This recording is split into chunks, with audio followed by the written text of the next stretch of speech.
late night DJ. Perfect. And the floor is yours. Well, is it Willem? Am I pronouncing that right? Yeah, no, that's fine. Nobody gets it right. Okay. Willem is fine. Okay. Think of the actor, Willem Dafoe. Willem. Okay. Well, Yeah. stage is yours, Willem. Okay. Hello, everyone from Black Swanling. So this is Willem Gous from South Africa here in Johannesburg.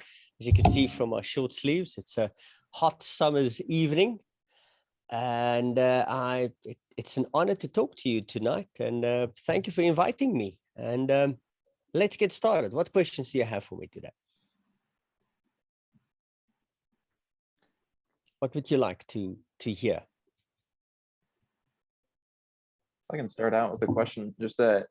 So, human entrepreneurship. Could you give me, or could you give a quick recap of kind of the unemployment rates you've seen? Okay, cool. Like we had talked about a minute ago. Great. So let's look at the work that I do, but also the application of negotiations with it, because not a lot of people think about it. But although we don't face physical hostage situations, we face psychological hostage situations on a daily basis. When the supplier tells you no, your children tells you no. Well, how many people are held hostage within a relationship, be it personal or even professional? No, we never think about that. So the human entrepreneur is a business that I founded during lockdown. So the day before the first lockdown in South Africa, and we had one of the most stringent lockdowns in the world, my son and I moved out. I'm fresh out of a divorce. I'm in debt. I've lost all my clients. I had one client left who paid me before we moved, and that paid for the move, but I didn't have any money for the end of the month. So I had to start over during a lockdown. So I had to negotiate life very brutally there. And I had a 2-year recovery plan to be out of debt and have at least 5 months overheads cash in the bank. And that October already, I overshot that. That's when I started looking, okay, how can we apply the same process that I just applied in my own life to job creation? Something for Africa, developed in Africa and proven in Africa. Because we face a lot of problems with entrepreneurial development in that the first world processes simply aren't applicable, relevant, or contextual to the African market. Now, to put things in context, I'm sure there's going to be a large American contingent here. Now, if you ever saw pictures of the American Great Depression, you had a 25% unemployment rate then. South Africa is currently standing at 34% unemployment rate. And if you take the expanded definition of that into account, including those people who have not been looking for work for 6 months or more, it's at 46. The youth unemployment is over 70%. So there's frustration, there's anger, and there's not a lot to go around. In South Africa, if you earn $100 per month, you're on the top 40% of salary earners in South Africa. If you do $500, you're a 10%. So it shows you how big the divisions are, but it's a blessing. You know, if somebody's living on $200 a month, you take them to $400, it's completely different. Thus, we started applying that thinking that I used to build a new business within lockdown. We took a group of young people, 57 of them from Diepsloot and Orange Farm. Now, if you search for those townships' names on Google and click on images, you will see it's not a beautiful place. There's a lot of squatter shacks, and it's not a nice area to be in. And these young people had to build a business in just 21 days, making enough profit from actual customers to financially sustain themselves. And we did 30 businesses, of which 73% were women-owned. And then we left them alone, didn't provide mentorship, coaching, or any support of that kind. And even 8 months later, 53% are still trading and profitable, providing jobs for 25 people. The point is, why this is so disruptive to the whole entrepreneurial development space is we do in 5 weeks or less what most people do in 12 months. And also we do it at 10% of the cost. Now we can truly create jobs through entrepreneurship and business ownership in weeks and months instead of years and decades. And that is revolutionary. We don't have the time. I was speaking to somebody in Cambodia the other day, and they said the government planned a 14-day lockdown, but after 2 days, everybody was out trading because nobody had resources that could last them longer than 48 hours. That, ladies and gentlemen, is what it means to work in a poverty-stricken environment. So I work with societies, the bottom of society's pyramid, and I help to uplift them and rapidly reduce poverty. So that's the work that I do here. But let's go over to negotiations. As I said, I just got out of divorce just before that. Now, divorce is not an easy thing, but I found negotiations helping a lot during there. And a lot of people are thinking, oh, the lawyers, how do I navigate the lawyers? But it's nothing to do with the lawyers. The lawyers simply take command from their client. And if you work well with their client, they will work well with you. And I prepared, as the book says, you need to prepare. I like to role play as well. Role playing is a very important part of negotiations. So have a friend, somebody close that you can work with, and just role play a few things. And basically what I did is I said, I made a decision. What was said and done, and you can't, nothing I can say now will change anything. So I just approached it from that perspective. And I focused on the task at hand and said, it's not working. I want a divorce.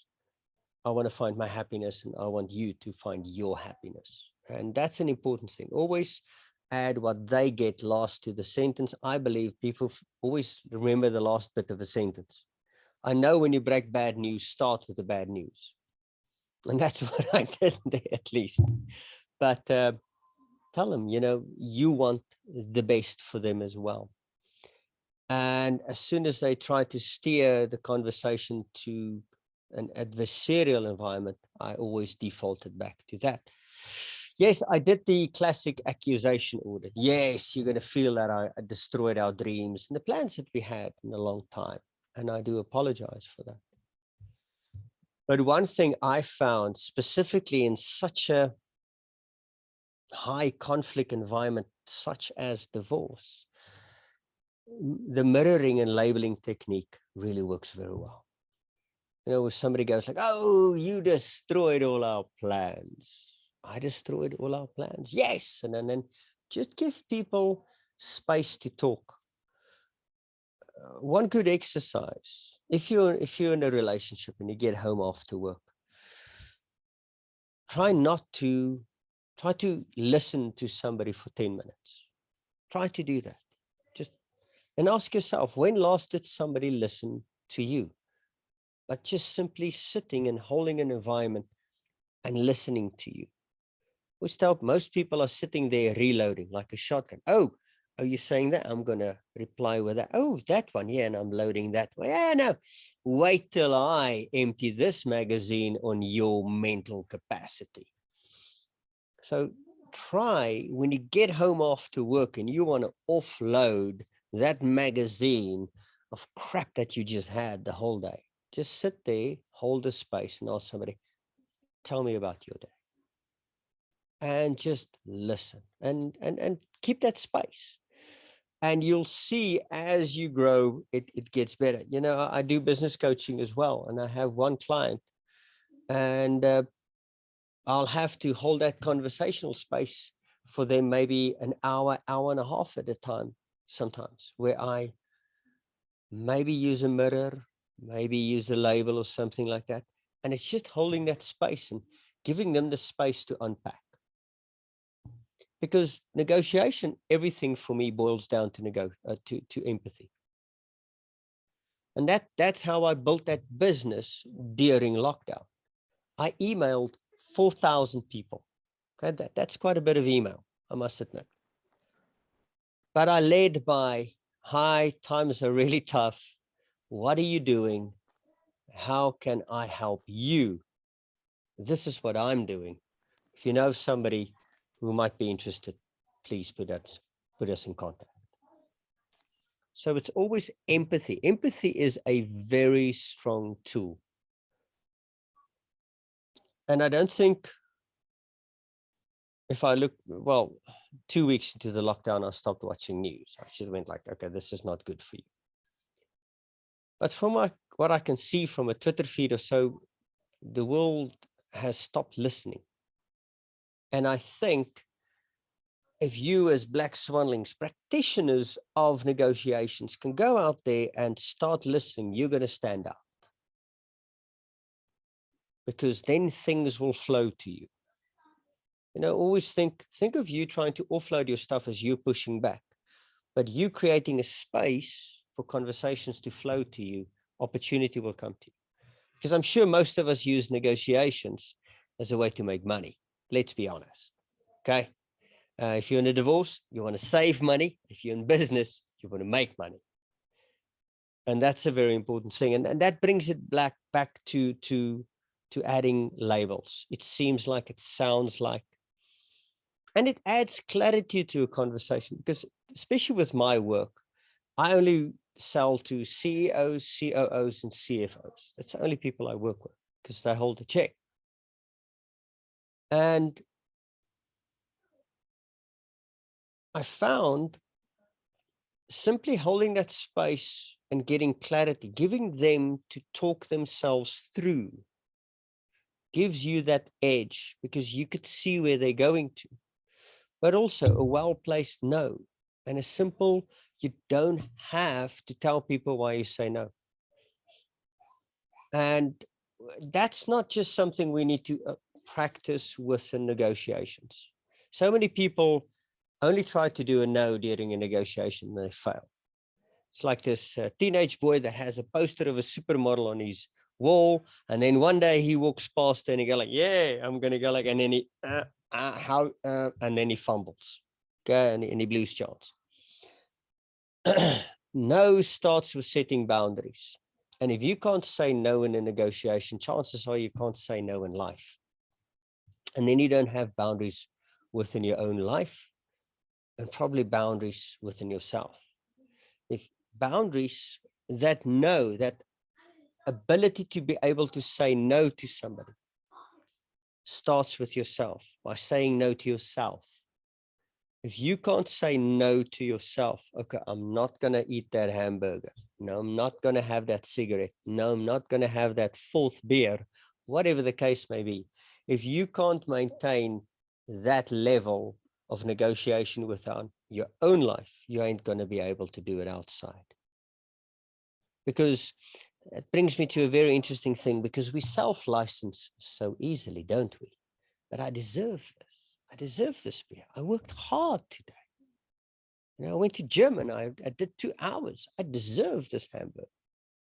And if you can't exercise control within yourself, you ain't going to be able to exercise control in the negotiations. Because then you're going to start making compromises. Because why? You're making compromises within yourself. So be very, very cognizant about that. Okay.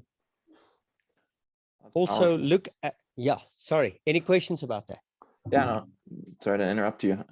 Just gonna comment. That's powerful. You've said a lot of really neat things. That been reloading, trying to catch a few things. Okay, I wanna highlight this or hear a little bit more about it. That you've mentioned really leading with empathy, and it seems like for you it's really important to see where people are at, to then help them move forward. What are common ways you see, especially in people starting businesses, what are common resistances they have, common fears or things that you've needed to help them work through in order to have a profitable business for themselves?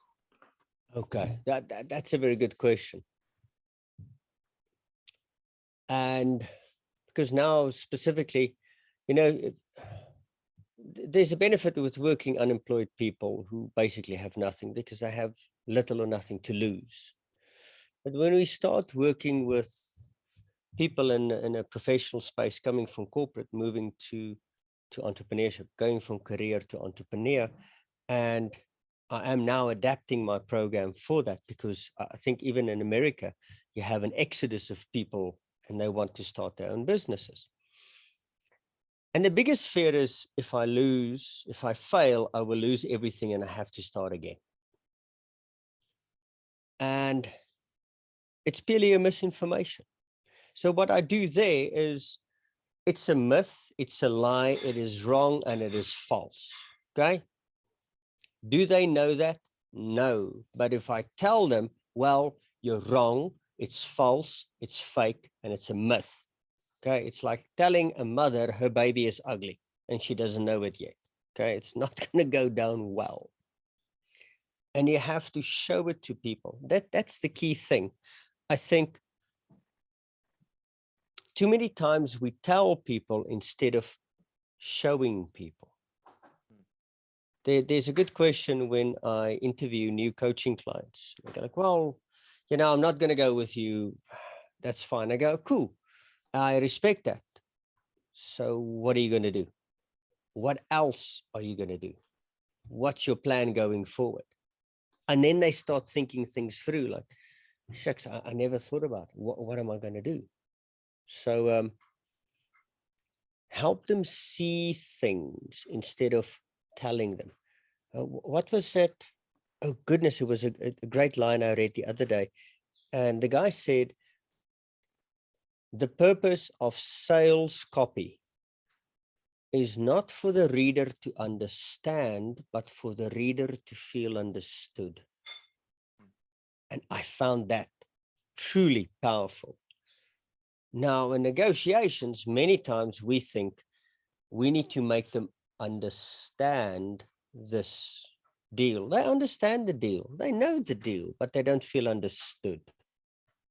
And the understood leads into so many other things that you're not aware of. It could be the loss of power. They might be moving out of their position in the next 2 weeks and they're trying to hold on to something. You have to understand what lies beneath, the unspoken. And I found to get to the unspoken, you lead with what questions. Never ask people why questions. Why are you saying that? What made you say that? Because then you get to the process. Why made you say that? Well, because you're irritating me and you're pushing me into a corner. Okay. What made you say that? Listen, my boss cut my budget by 50%. I know we've been talking for 6 months. Okay. And that's the difference. You get the process data out of that. Asking what questions? Yes. What leads to process understanding? Why leads to judgment and emotional response.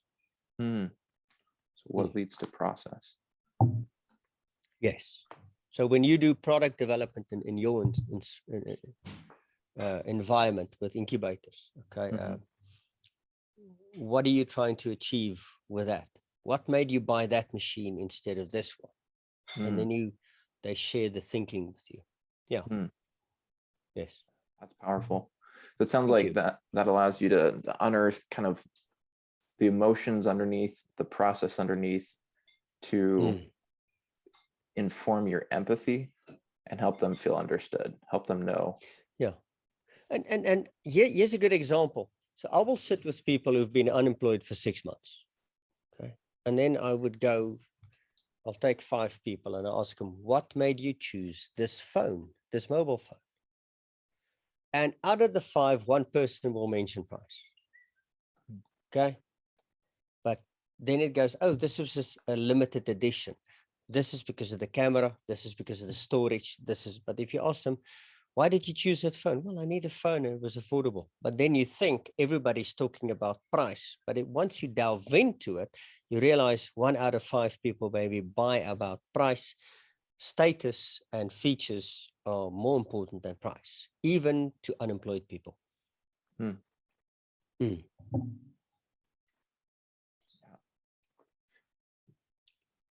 it sounds like the work that you do, you want it to make an impact. Absolutely. Absolutely. Absolutely. I'm 50.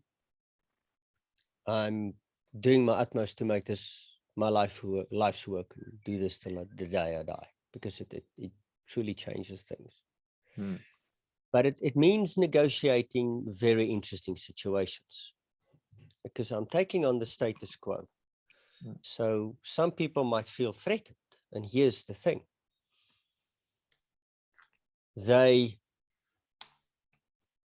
Because they have built something around that space that is not working, but creating a $20 million a year business for them. Mm-hmm. And now if you come in, they perceive a coming loss. Remember, it's perception, it's not data. Perception is everything. It's all about the perception, because what we look at and what we see is not the same thing. If I show a policeman to two people, the one might feel safe, the other one might feel scared. We're looking at the same thing, but we're seeing something different. And it's about understanding what they're seeing so that your point can be seen. Now, the one thing about negotiation, and I love the book, Never Split the Difference. It's beautiful. I always love what Chris used. They never go for the compromise, because otherwise you're going to walk around with one brown shoe and one black shoe, and that doesn't work. But it is a large body of work to apply. If it's not your day-to-day way of making a living, it can be very overwhelming. Now in Africa, we love to say, you eat an elephant one bite at a time. Take slow.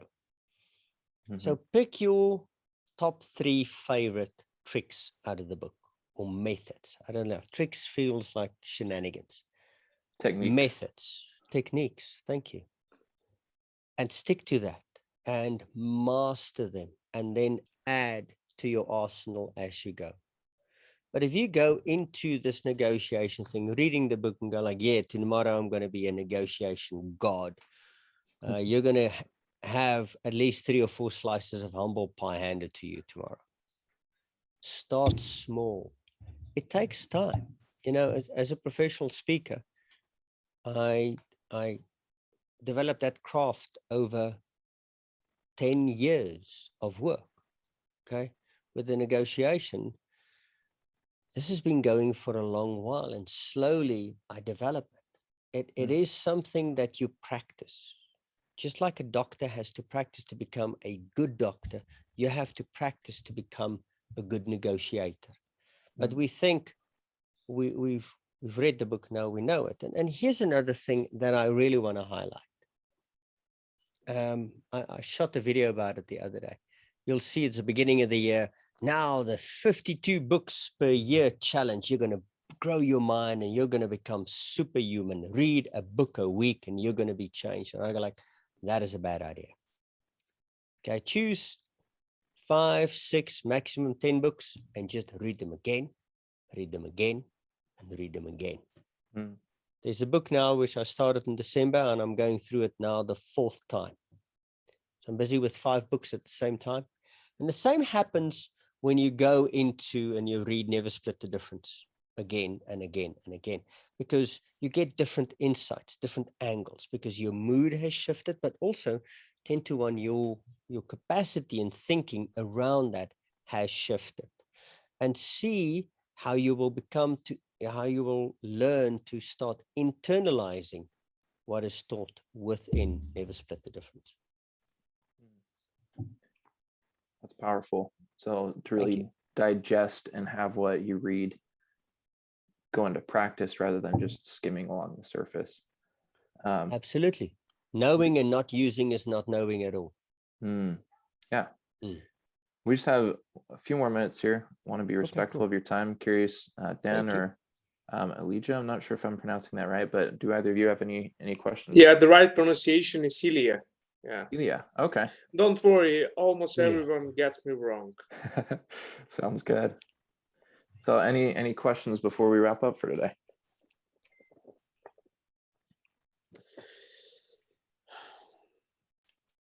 You ask me personally or all the group? All the group, either you or Dan. There's just All the Anybody. four of us here. Yeah.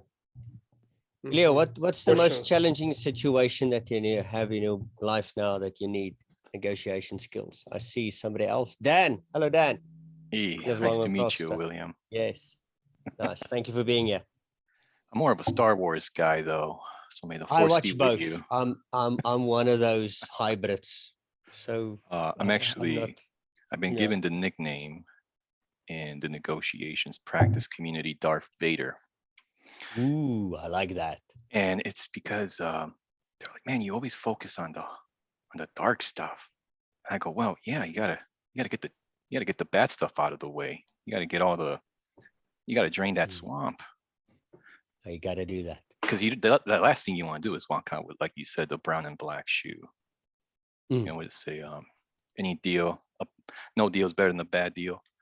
I like your last thing you mentioned about focus on 5 books. I uploaded the cheat sheet on there. That's a very good piece that you should review weekly. Not only if you can. review, I had a couple of people do it, hand copy it at least twice a year. And myself, I'm a proud grad dropout in communication. So when I hand copied it, I started writing what I think should be as a communication style. And I would look at the sheet and I'm like, whoa, wait, that's not what it said. And like you have these, the hardest thing to do is unlearn. Oh, absolutely. That's tougher than learning. So yeah, that was genius. And I like what you said. I'm going to read the book and jump in a negotiation. And it's one thing I see a lot when I host them is they either resort to an entitlement mentality or a beggar mentality if they don't have any tactics or know how to stay in the conversation. I see them go straight for the ask. They neglect listening, neglect empathy, they neglect report, and go straight into, I think I have influence because I said a no-oriented question. It's like, you're not even near. Yeah, you're going to get destroyed, buddy. I want to add something to that. So I speak internationally on leadership, and it's a specific program, and I only work with CEOs. Last time I was in Kuala Lumpur and I had 100 CEOs. Now, the opening statement goes quick. Morning. Please reach underneath your chair. You will find a biohazard Ziploc bag. Proceed by switching your mobile phone off, and you can access it again in 4 hours. I give you 30 seconds. Go.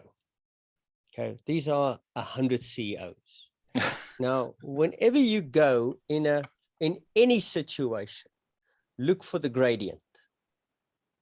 Are you putting them on a pedestal, or are you putting them in a pit? Because if you put people on a pedestal, you're blind to their downsides and you fantasize their upsides. And if you put somebody in a pit, you overfocus on their downsides and you ignore their upsides completely. So if I go in there cocky, go like, yeah, you do that with your phones now. Oh, they're going to eat me alive. If I go in there meek, good morning, please, if you don't mind, we need to start. They're going to take me apart. Oh, yeah. So I see them as equals. And what I do a great process by Dr. John DeMartini called Where's My Billions? Because when we look at big, powerful people, we think money immediately. But they have more money, they have more success than me, they've achieved, they know more, they everything, and up the pedestal goes. And down we put ourselves in the pit. I'm biting my tongue here. Yeah. So I look at all the decisions, business decisions I made, but I advised people on it as well. And I came to all the decisions I helped other businesses make and the financial effect it had. And so far, I've done $20 billion in business decision making. Wow. So when I look at that guy, he goes like, I have 5 billion. Well, hold my beer. Let me show you how I did 20. Okay. So I see within him, I see myself and vice versa. Right. Yeah. I'm dying to Because ask then this you have question. empathy. Yes, please shoot. I see this amongst the let's call them the educated communicators, persuaders, negotiator, hybrids. This tactic, I see it a lot, and it does kind of work. I like to elevate my counterpart. I said, well, you're such a good guy. You are like a savior, like I want to elevate them. And I kind of, I don't do that. And I don't think I want to ever do that. And I'll tell you one, I like body Yeah, language. okay. I saw the God, guy, yes, that's a beautiful thing. I saw the guy elevate somebody before heading out. And he's like, great, I'm so happy you're here. I could tell you're really educated and you care about, and he did the shoulder shrug. And I go, whoa, whoa, whoa. Hey man, you're elevating, yet you're brushing off your words like I'm not taking accountability for this. Are you bullshitting? And he goes, oh man, you caught that? I'm like, yeah, some people do know body language, guy. Like, so if you're gonna elevate, it better be it better be authentic. It needs to be. It needs to be. There's something that I do. So let's say I speak in an event and I know some other speaker on my topic comes to the event as well, and they're cocky and they like to speak out and they like to take people out on stage. Okay, so that is a problem. And when I get on stage, I will be like, oh, I see Bob is back there. Bob is a great speaker on this same topic as me. Bob, thank you for being here. I appreciate it. Thank you, man. And it's diffused.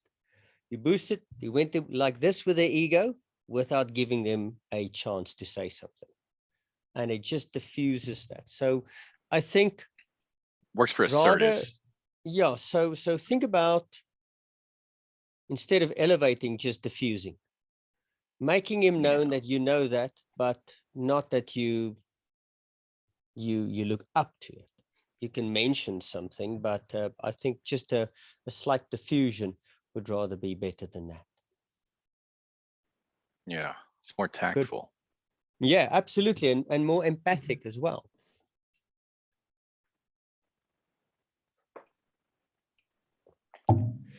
So yes, gentlemen, another question? I was just going to say, to be mindful of time, we don't want to take up your whole evening here. I don't want to cut off the conversation prematurely. I have an interview in 8 minutes, so we can push it another 4. Okay. Ilya, yes. Any other questions? Last 4 minutes here? Well, you mentioned books. Here's my holy trinidad of negotiation books. It's Ego, Authority, Failure by Derek Gaunt. As a prior military guy, wow, it's tough to unlearn ego. Of course, Never Split the Difference, and I love FBI Truth Detector. Okay.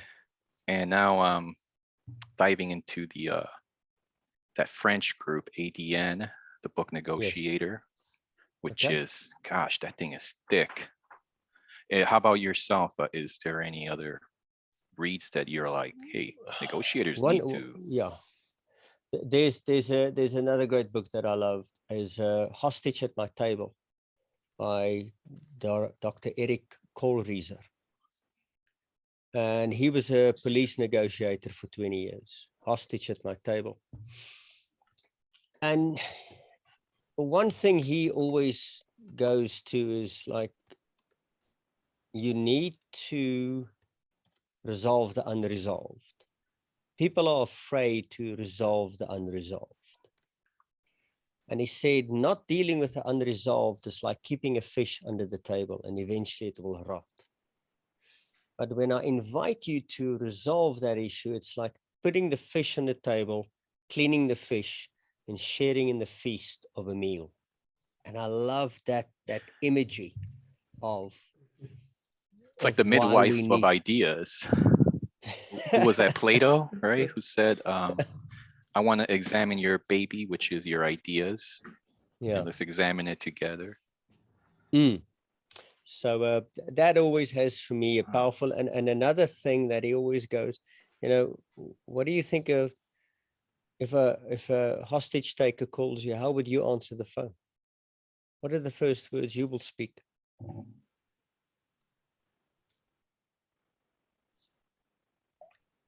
Anybody?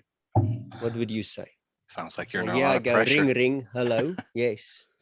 And you pick up, what do you say? So Hey, it's I Dan like, here. yeah. Just What's up, it's check up. Dan? Yeah. So what I liked from Corey's is he went like, I'm glad that you called. Simple as that. I'm glad that you called. Gratitude. Oh, Yeah. Now imagine your wife, ex-wife, spouse, whatever the case may be, comes in and they like, "Rawr. You know, I'm going to see you at home in 5 minutes." And then they get home and you're like, I'm glad that you're home. Can't be an ass to which that. leads Yeah. to a big question I see with realtors doing a lot of cold calls. Yeah. It's on feedback. Well, your counterpart was fast and excited, and you were slow. You weren't matching them. And I go, don't you guys want to be a thermometer? I mean, a thermostat instead. Don't you want to regulate the temperature? You want them to regulate it? That's ridiculous. Where's your That brings backbone? me through to transactional analysis. Oh, I got to Google that. Yeah. So transactional analysis is if you have the adult, now you have the parent, adult, and the child. So I'm currently an adult, but you guys are stupid and you know nothing. So you got to listen to me. That's parent. Okay. And child is, nobody listens to me. You know, look at the production of this, really. Okay. That's the child. And you're always escalating between, fluctuating between them. And if you remain an adult and they're a child, they will come up to adult. Yep. If you're an adult and they're in parent, you will bring them down. So you set the tone. And the one thing I want to add to that, Dan, highest energy wins. Highest energy always wins. I once facilitated the team build. Enthusiasm. And a third of the people, yeah, came to Enthusiasm. me. I would go like, "Hi, I'm Willem Gous," and they would look me up and down and then turn their back to me. A third of the people, they hated me. They don't know me from a bar of soap. But 4 hours later, we had high fives, hugs, tears, everything. The business grew by 7 million over the next 5 months. Okay. And it's just, screw that. I'm going to take you on a journey. Hold my hand. I'm taking you with you, kicking or screaming. And you take the energy where you need it to be. You're in control. You're the thermostat. And I agree with that. Thank you for mentioning that. Mm-hmm. For Mr. Willem, your name is. What do you recommend to us to become better negotiator in our lives? What should be your advice? Don't be an ass to yourself. What I mean by that, be patient. Okay. Aim for 70%. If you get it right 70% of the time, you're good. Okay. And if you feel like you're failing, tell the person, I'm sorry, I have to leave now. Can we catch up on us later? Just walk away. Just go, I can't do this now. Just to touch base again. You know, for you to step back or go to the toilet, collect yourself, come back. But just be nice to yourself, be calm. It takes time. You know, I watched a video the other day from Kevin Hart. How long does it take him to write a 1-hour comedy special? Does anybody know? Okay. Oh, well, to write, and then there's practicing it in small audiences. I can say anywhere like 1 hour bit. Okay. Yeah. So at least comedy, 80 hours. Okay. So it takes him between a year and 4 months. Wow. Okay. He will go and practice his set 7-8 times on a weekend at clubs. You will never see him. And he'll go and test jokes. And it's just like that. It was fascinating. Yeah. You do anything to help you prevent from getting triggered? You a meditator, EFT, like, or you're just so calm and cool, collected? Because being the negotiator, you're involved emotionally. So I know it's not me. So I've been on stage where a guy went like, "You're fucked up," and my response was, "Well, thank you. What made you say that?" Okay. So when people come to me and like, that's "You're like one. This and then," you're like, "Cool. What made you say that?" And you say that with enthusiasm. Wow, what an interesting label, but I'm just or what aware of motivates you? labels. What motivates you to say that? Yeah. Please. Yeah, that could get some anger going, but just a nice one. Be aware when somebody says a label. I was having a conversation with a woman the other day. I said, your little emails. Oh, and I went like, oh, there's the little label. And it's just, you know what? Think of it of looking for where's Wally. Oh, there's a label. There's a label. There's a label. And just do label spotting. It's funny as hell. And listen, when you watch a movie, check the labels. Look at for the extra words they put into a sentence, like that specific one. Your little emails. Okay. Gents, I Thank you need so much. to leave. I have an interview that I'm doing with somebody now. Okay. Thank you so much. Thank you Thank so you very much. much. Thank you so much. Yeah, reach out. Let's chat again. Dan, Yeah. connect with me on LinkedIn. Will Let's too. have a chat, bud. Okay. Sounds great. Okay, Cool. we will See see ya. each Thanks, other bye. next time. Bye bye. See ya. See you.